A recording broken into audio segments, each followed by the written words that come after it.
Ano pang patunay ang kailangan kong gawin para sa mga basher ko na hindi naniniwalang matipid ang Expander GLS? Tignan nyo to mga bossing, kung anong oras ako nagsimula kaninang umaga. O, nakikita nyo yan, 4:03 AM.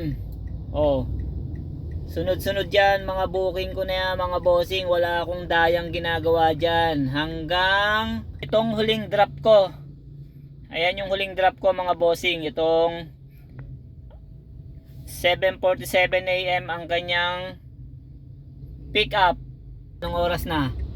Alas 8 na mga bossing. Ilan yung gasolina ko? 2 bar pa lang mga bossing. 1,790 kilometer. So, ngayon mga bossing, nagsisinungaling ba ako o hindi? Ibig sabihin mga bossing, yung isang bar kayang tumapos ng 5 to 6 hours. Ganon katindi si Expander GLS. Pero naniniwala ako mga bossing na wala sa brand ng sasakyan yan. Nasa paggamit lang yan mga bossing, at kung paano natin inaalagaan yung ating sasakyan.